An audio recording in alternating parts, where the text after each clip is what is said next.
আপনি কি একজন আকর্ষণীয় ব্যক্তিত্বের মানুষ হতে চান? আপনি কি চান অন্য মানুষরা আপনার প্রতি একটু রহস্যের দৃষ্টিতে তাকাক? মনে রাখবেন, রহস্যময় যে কোনো কিছুর প্রতি কিন্তু মানুষের আগ্রহ অনেক বেশি। আমি সম্পাক্তার আছি নতুন এই ভিডিওটিতে। আশা করি পুরো ভিডিও জুড়ে আপনিও আমার সাথেই থাকবেন। গুণে গুণে 6টি এমন নিয়ম বলবো, যেটা যদি আপনি আজকে থেকেই পালন করতে পারেন তবে আপনিও হয়ে যাবেন একজন রহস্যময়ী ব্যক্তিত্বের মানুষ। নাম্বার 1, ম্যাক্সিমাম সময়ে নিজের মুখটা বন্ধ রাখুন, কিন্তু মুচকি হাসুন। নাম্বার 2, নিজের পরিকল্পনা কি সেটা কাউকে কখনো বলবেন না, কিন্তু ফলাফলটা কি সেটা মানুষ এমনিতেই দেখতে পাবে। নাম্বার 3, যখন আপনি অনেক মানুষের মধ্যে থাকবেন তখন কি করবেন জানেন? শান্তভাবে বই পড়বেন, অথবা একটা নির্দিষ্ট কোনো জায়গাতে আপনার মনোযোগটা দেওয়ার চেষ্টা করবেন, যেন মানুষ বুঝতে পারে তাদের কথার আপনার খুব একটা খেয়াল নাই। মানে হাতে ফোন থাকলে সেটির দিকেও তাকিয়ে কোনো একটা কিছু গুরুত্বপূর্ণ কোনো কিছু পড়তে পারেন, কিন্তু আপনার কান, মগজ সব কিছুই তাদের দিকে ঠিকই কনসেন্ট্রেশন দিয়ে রাখবেন, বাট অন্যরা মনে করবে তাদের প্রতি আপনার খুব একটা আগ্রহ নেই। এটিও আপনাকে তাদের কাছে আকর্ষণীয় করে তুলবে।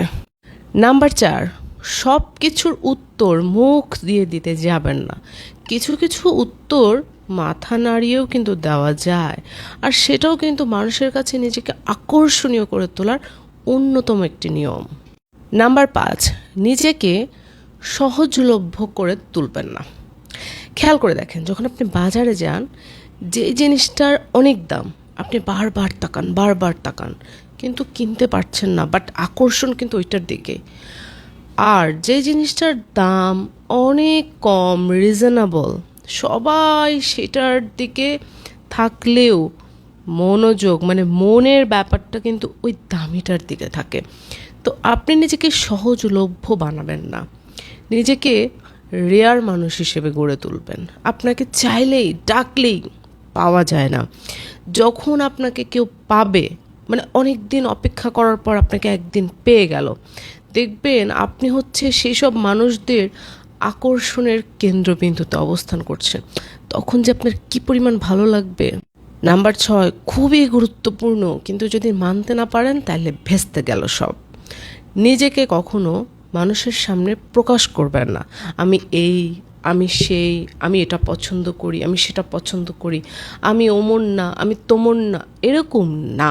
শান্ত শান্ত নিজের ব্যাপারে কিচ্ছু বলবেন না।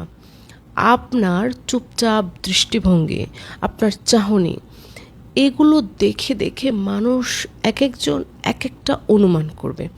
এই অনুমান ভিত্তিক আপনি হয়ে যাবেন একসময় সবার কাছে রহস্যময়। আপনার প্রতি সবসময় একটা টান টান উত্তেজনা কাজ করবে যে এই মানুষটা আসলে কেমন। এটা ভাবতে ভাবতেই অনেক সময় চলে যাবে, কিন্তু আপনি নিজেকে কখনোই প্রকাশ করবেন না। কাউকে মুখ দিয়ে বলতে যাবেন না আমি তো এই প্রকৃতির, আমি তো সেই প্রকৃতির।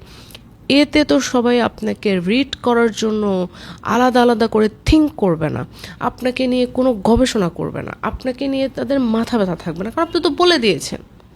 আপনি একটু চিন্তা করে দেখেন, পরীক্ষাপত্রে একটা প্রশ্ন আসছে, আপনি উত্তর জানেন না, মোটামুটি একটু হালকা পাতলা একটু জানেন, সেটা থেকেই নানানভাবে আন্দাজ করার চেষ্টা করছেন, মাথা খাটাচ্ছেন, কিন্তু আপনি উত্তরটা একেবারে সরাসরি জানেন। তখন কি ওইটা নিয়ে আর মাথা ঘামানোর দরকার আছে? না, উত্তরটা লিখে দিবেন। এখন আপনি যদি আপনার ব্যাপারে মানুষের অনেক প্রশ্ন থাকতে পারে, এখন উত্তরগুলো যদি আপনি সাজিয়ে সাজিয়ে বলে দেন, তাহলে তো আপনাকে নিয়ে মাথা ঘামাবে না। কিন্তু আপনি যেহেতু রহস্যময়ী হতে চান, রহস্যময় ব্যক্তিত্বের একজন গুরুত্বপূর্ণ মানুষ হতে চান, তাহলে কি করতে হবে? নিজের ব্যাপারে সব কিছু গোপন করতে হবে। মানুষ খুঁজতে থাকবে। এই যে খুঁজতে থাকবে না, এই খোঁজাটাই হচ্ছে রহস্যের একটা অন্যতম ব্যাপার। যেইটা যদি আপনি করতে পারেন ঠিকঠাক মতো, তাহলে মানুষের কাছে আপনি হয়ে যাবেন একদম রহস্যময়ের কেন্দ্রবিন্দু। মাথায় রাখবেন কিন্তু। আমি সম্পাক্তার এখান থেকে বিদায় নিব, তবে বিদায় নেওয়ার আগে একটা রিকোয়েস্ট করব, আমার ভিডিও শেষ করার পর আমাকে ভুলে গেলে কোনো অসুবিধা নেই, বিন্দাস। কিন্তু আমার কথাগুলো যদি একটু মনোযোগ সহকারে মেনে চলতে পারেন, তবে আপনি নিশ্চিতভাবে ইনশাআল্লাহ জয়ী হবেন। আল্লাহ হাফেজ।